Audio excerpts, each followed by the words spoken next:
bienvenue dans Résonance Vibes, le podcast qui met en lumière des parcours, des énergies, voix qui inspirent. Ici, on va parler de transformation, résilience, business, identité, tout ce qui permet à une femme de se reconnecter à sa puissance intérieure. À travers ces conversations, l'intention est vraiment simple, c'est simplement de réaliser que quand on est soi, on ose être pleinement soi, eh bien, en fait, on peut arriver à vivre la vie de nos rêves tout simplement et être aligné avec soi-même. Aujourd'hui, je suis heureuse de recevoir Emanuela Chartol, qui est mon invitée du jour, donc une femme qui a fait beaucoup de choses que peu de personnes font actuellement. Donc, elle est originaire de Guyane. Elle a quitté la Guyane à l'âge de 17 ans. Donc, elle est passée par la France et ensuite, elle a quitté tout pour partir aux États-Unis, à Atlanta, à Miami, où elle s'est fait une place dans le mannequinat, dans le monde du casting. Elle a travaillé avec des artistes. Elle a travaillé devant et derrière l'objectif. Et elle a traversé aussi une période des plus sombres de sa vie. Elle en a fait un livre qui s'appelle Unbreakable. On va discuter de tout ça avec Emanuela. Merci d'être là. Je suis ravie Merci de Fatih. t'avoir sur le podcast. Merci en tout cas de m'avoir invité pour ce podcast. Est-ce que ta présentation était bien déjà? Oui, super, nickel. Ok. Alors, si tu devais te présenter, pas forcément par ce que tu as fait, mais qui tu es maintenant, aujourd'hui, qu'est-ce que tu dirais aux Je suis une femme avec beaucoup d'assurance aujourd'hui, de nombreux combats à dire. Une femme très ambitieuse qui a su accomplir pas mal de projets dont je suis fière aujourd'hui. Voilà, quoi d'autre? Je sais très bien m'affirmer aujourd'hui et je sais qui je suis. Eh bien, écoute, avec tout ton parcours qui est riche, je veux bien te croire, effectivement. Aujourd'hui, donc, tu es actuellement en Guyane. Mm. Tu es de retour en Guyane. Et bon, moi, j'aime bien commencer par le début, par la jeunesse, un petit peu connaître qui tu étais avant de quitter la Guyane. Mm. Et en gros, c'était quoi ses moteurs à cette époque? Toujours, est-ce qu'elle avait cette vision d'elle-même dans le mannequinat, gérer des personnes dans ce milieu-là, être exposée au regard? Dis-nous Ouais. en plus. Emmanuela, étant Ah, petite, était quelqu'un de très très calme, très timide. En fait, je me cachais pas mal. Donc je savais pas qui j'étais. J'ai décidé de partir. Bon, je suis née et j'ai vécu en Guyane jusqu'à mes 17 ans. Et j'ai décidé de partir en France pour les études. Toujours dans la recherche de soi. Je ne savais pas qui j'étais à ce moment-là. On se cherche toujours à cet âge-là. Donc, j'ai fait mes études là-bas. J'ai travaillé là-bas à la SNCF, à la SNCF, pardon, en tant que vendeuse aussi. Je me cherchais énormément et j'étais très, très, très timide. Il fallait que je cherche, comment dire, une solution pour pouvoir travailler sur cette timidité. C'est une amie qui m'a dit, qui m'a conseillé de faire de la photo. Bon, au début, j'étais pas pour et après, je me suis lancée. J'ai commencé petit à petit et c'est en partant en fait aux États-Unis pour la première fois que j'ai eu mon premier shooting aux États-Unis à New York. Tu Et avais c'est quel là, âge? ça a été. J'avais 23, je crois. Je sortais d'une longue relation, je crois, de 5 ans, où j'étais vraiment dépendante. Voilà, ça m'a un peu, ce voyage m'a libérée, où j'ai commencé vraiment à travailler sur moi-même. Donc, mon premier shooting à New York s'est très bien passé, et c'est là que j'ai eu un, un déclenchement où je me suis dit, c'est ce que je veux faire. Donc, Ça t'a... j'ai accumulé les photoshoots, les séances photos. J'ai beaucoup travaillé avec un photographe qui s'appelle Tislar Pix. Jusqu'à maintenant, je suis reconnaissante parce que j'ai beaucoup travaillé avec lui et c'est lui qui a pu construire mon portfolio. Et donc, j'ai construit mon portfolio avec lui et c'est à partir de là que je commençais à faire des allers-retours entre la France et les États-Unis. Et j'ai commencé à faire mes démarches pour présenter mon profil à des agences en France, ce qui n'a pas enfin, malheureusement pas été. Ça a été très difficile à cette époque-là parce que le métissage, c'était pas encore ça dans les agences. Je sais pas, c'était une histoire de couleur de peau et tout, donc j'avais pas mes chances. Et du coup, j'ai décidé de présenter mon profil aux États-Unis. Et là, j'ai été acceptée dans une agence à Atlanta. D'ailleurs, j'ai oublié le nom. J'ai travaillé un petit peu avec eux. Je suis partie à Atlanta un mois. Du coup, ils m'ont booké sur certains projets et tout. Voilà. Et je suis repartie après en France, parce qu'à ce moment-là, je travaillais à la SNCF, donc je me mettais beaucoup en arrêt de maladie pour pouvoir Oui. voyager. D'un coup de tête, je me suis dit, la France, c'est pas pour moi. Je j'ai pas cette mentalité-là et j'aimais beaucoup prendre, comment dire, Et quand que tu es j'avais. partie à Atlanta, du coup, alors j'imagine que peut-être à cette époque, la française avec son accent, sa façon d'être différente. Est-ce que tu t'es de suite sentie acceptée? Est-ce que tu as senti... Non, c'était difficile parce que déjà, mon anglais, c'était pas encore ça. Au niveau de la communication et tout, c'était difficile. Donc, il fallait que je me force en fait à parler. Mes amis en France me disaient, mais t'as aucune chance. T'as pas vu les femmes qui sont là-bas aux États-Unis. Toi, t'es toute menue. T'auras aucune chance. C'est Justement, parti. j'allais te Ouais. demander, comment tu as tenu tête à ces personnes qui justement ne croyaient pas en toi et comment en fait tu as dépassé ça et que tu as quand même eu ce courage de te dire non, j'y vais et peu importe ce que les autres vont dire, je sais Ouais. que j'ai ma place. Ouais. Bah, écoute, au début, j'avais des doutes et puis je suivais les conseils de mes amis et tout. Et puis, je me suis dit, mais en fait, il n'y a rien qui va. Je stagne. Il y a un truc qui ne va pas. Et je sais que dans mon caractère, je suis très têtue. C'est-à-dire que tu vas me dire quelque chose, je vais te prouver que tu as tort. Et c'est ce que j'ai fait. Et jusqu'à maintenant, je regrette pas du tout. C'était une belle aventure et expérience que j'ai vécue aux États-Unis, mis à part ce qui s'est passé. Et j'ai fait mes preuves. J'ai fait mes preuves aux États-Unis en tant que guyanaise française. Et je peux être fière de moi. Tout à fait. Et alors, quand tu étais aux États-Unis, que tu as vécu ces expériences, c'était à peu près à quelle période, en quelle année que tu étais vraiment mannequin, que tu avais vraiment Alors, des contrats réguliers, mannequin, je dirais pas ça, je dirais plus modèle. Je modèle? dirais que je fais 1,58 m, je suis pas très grande. C'était en 2017. Je suis partie en 2017, novembre 2017, que voilà, j'ai commencé à faire des tournages clips avec Lead Baby, Monet Baggio, Future, DVSN, Davido. La liste est longue. J'ai travaillé aussi avec une très grande marque, très connue, c'est Crème of Nature, où j'ai été je suis toujours ambassadrice de cette marque. Donc, ça a été ma plus belle expérience parce que, bon, Crème of Nature, moi, quand j'étais petite, j'allais chez le Chinois, comme on dit ici, pour m'acheter ces Les produits-là. Enfin, produits. plutôt ma tante qui achetait ces produits-là. Le fait de travailler pour eux, en vrai, en fait, c'était vraiment la plus belle fierté. Voilà, quoi. Une Guyanaise qui travaille pour cette marque-là, c'était. Ah ouais, ça a Bien sûr. changé. Ouais, Et donc, ouais. du coup, tu as transitionné après d'une carrière, enfin, de modèle Ouais, vers, en fait, une directrice de casting où c'est toi maintenant qui es ouais. recrutée et tu le fais actuellement. Oui, j'ai commencé en 2019, juste après, comme j'ai eu mon fils, mon premier fils. Donc, je ne me voyais plus faire de vidéos. C'était pas possible pour moi. Passer des heures en tournage, c'était vraiment. Non. Donc, je me suis dit, bah, tiens, comme j'ai mes connexions et tout, je connais un petit peu le terrain, je me suis dit, bon, why not? Autant essayer comment ça me mène. Et ça s'est très bien passé. J'ai beaucoup travaillé avec une personne que je remercie d'ailleurs parce que c'est elle qui m'a mis vraiment dans le terrain. Iman, comment dire, directeur de, je sais pas comment on dit en français, director.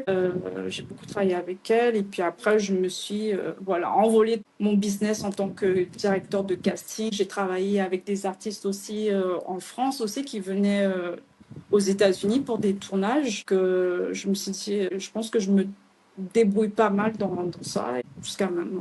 Voilà. Et qu'est-ce que c'est alors ce milieu de modélisme, mannequinat, enfin, ce milieu-là, pour une Mhm. personne qui part d'un environnement où elle est, enfin, d'une personnalité timide, Ouais. qui se lance et qui finalement vainc sa timidité, prend un petit peu confiance en elle, etc.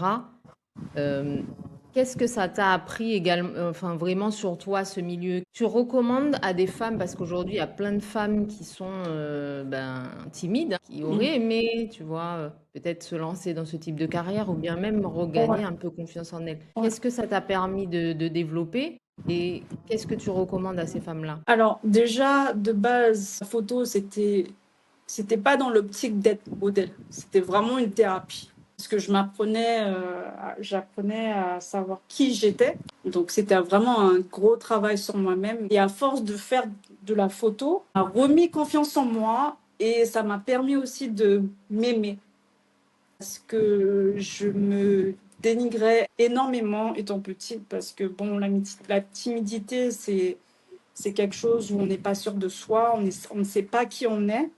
Et la photo, ça a été vraiment une thérapie qui m'a vraiment bien aidée, que je conseille aux personnes qui souhaitent. Voilà. En fait, c'est un miroir. Soi-même, un miroir de soi-même et Ouais, en gros, à travers l'image que la ouais. photo renvoie, ça nous permet de Ex- voir effectivement. Exactement. Ouais. Critiquer, donc que ce soit négatif ou positif. Et ça m'a permis d'avoir un peu plus d'assurance en moi-même, m'affirmer auprès des personnes dans ce domaine-là. Il faut savoir que c'est pas facile, il faut savoir s'affirmer. Et en fait, il faut aller au culot. Et je sais qu'il fallait que j'ai comment dire, cette affirmation, je sais pas si on peut le dire comme ça, devant des personnes voilà, qu'on ne connaît pas. Il fallait que je me vende en tout cas, en tant que modèle et directeur de casting. Comment on incarne cette nouvelle identité, passer de modèle à casquette de businesswoman où je gère une entreprise et du coup, je gère des personnes, je suis en contact avec des artistes ou des entreprises pour des transactions. Comment en fait on incarne, on passe de la casquette de modèle à businesswoman, à entrepreneur? Qu'est-ce qui s'est passé à l'intérieur de toi pour que tu te sentes plus confiante? Est-ce que tu t'es Après, dit c'est quelque l'entourage. chose? Et l'entourage, je pense que je pense que je me suis entourée de bonnes personnes qui m'ont élevée, en fait, qui m'ont appris comment, enfin, le domaine du modeling. Je pense que plus on est entouré de bonnes personnes avec qui ont des compétences et tout, enfin, on apprend beaucoup en étant avec eux. Et donc, je ne sais pas comment expliquer. Je sais pas comment expliquer. Tu Et veux qu'est-ce dire exactement? non, je veux dire que quand on est entouré de bonnes personnes qui nous apprend, qui nous nourrit le cerveau et qui nous apprend des choses dans ce domaine-là, ça nous permet de comment dire, Mais d'élargir de nos... t'améliorer, de faire moins d'erreurs, puisque en fait, Voilà, ce sont des voilà, mentors que tu as eus quelque part, hein. C'est un peu des exact, voilà, mentors. c'est ça. Mm. Voilà, Ok, donc ça m'a ok, permis ouais. Puis aussi, j'aime bien les challenges et tout. J'aime pas rester sur... j'aurais pu juste être modèle, mais j'aime bien les challenges. Lancer des...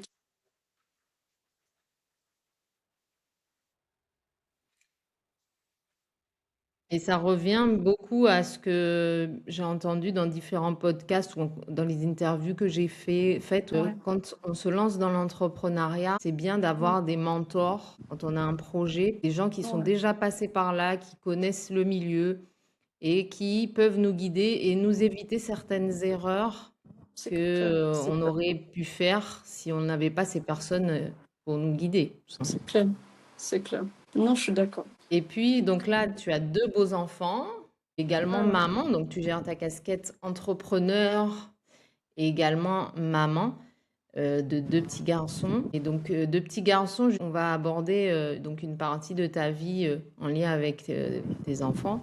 Tu as vécu donc une relation difficile avec le père de ton fils. Sans aller dans les détails si tu ne souhaites pas, qu'est-ce que cette relation a révélé sur toi? Euh, je reviens de loin, en fait. C'est vrai que cette relation m'a énormément affaiblie mentalement, euh, euh, mentalement et physiquement parce que j'ai perdu énormément de kilos. Cette personne, je l'ai rencontrée aux États-Unis. C'était l'amour fou. Et du coup, ça a dégénéré quand je suis tombée enceinte. Je l'ai très mal vécu, ma grossesse. C'est vraiment très, très mal vécu. Et, j'ai une relation avec un pervers narcissique. Donc, la relation, elle a duré presque 2, 3 ans.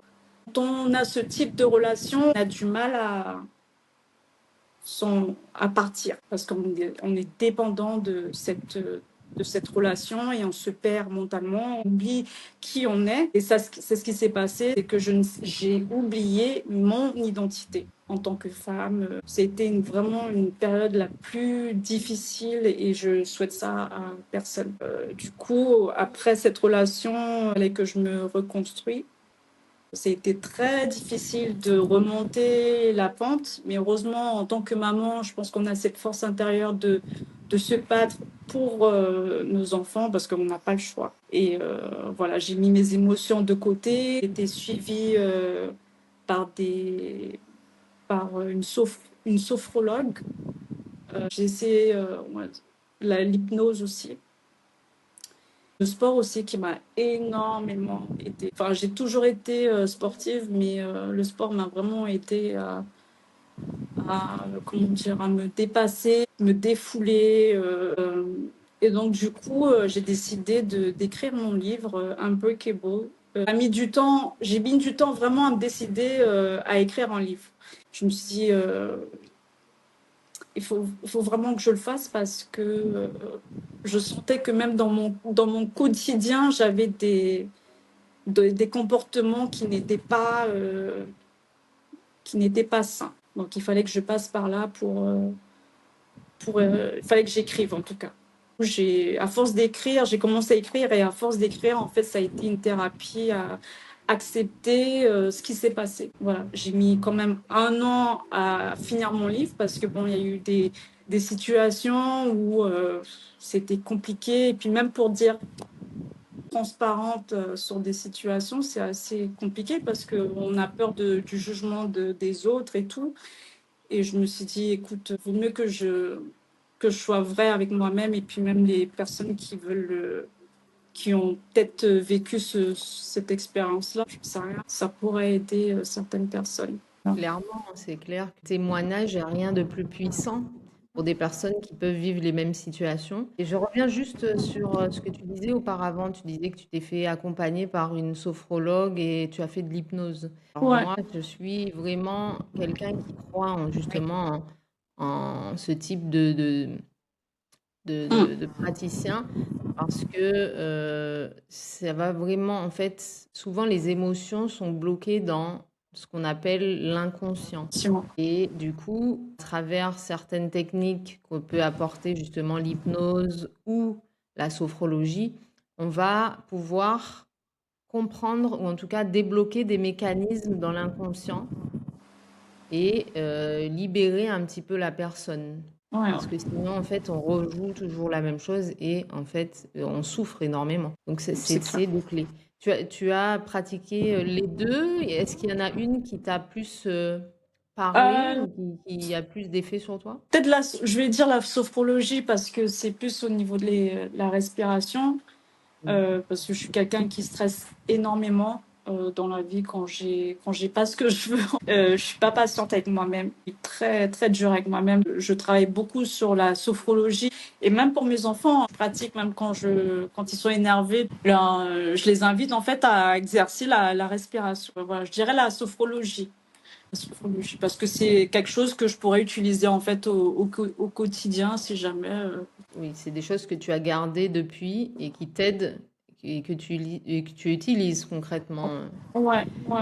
Alors, par rapport à ton histoire, il y a quand même eu une grosse partie d'humiliation publique. Après, même si voilà, on rentre pas sur le sujet en profondeur, mais qu'est-ce que de subir, déjà que la situation est difficile peut-être pour une femme qui vit une relation avec un pervers narcissique, mais qu'est-ce qu'une humiliation publique fait et comment on guérit de ça? Enfin, après, je sais que tu as mis en place différentes choses avec la sophrologie, etc. Et comment Mm.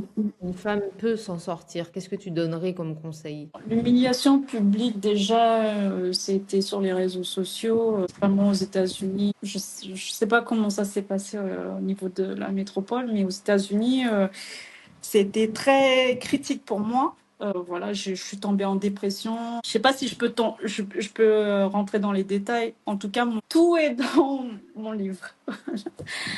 Mais voilà, le père de mes enfants, comment dire, est affiché avec une célébrité qui est transsexuelle, qui c'est un transsexuel et qui est très très célèbre aux États-Unis. Comment vous dire que c'était l'humiliation totale pour moi, même pour mon fils. Je ne savais pas comment réagir à ça.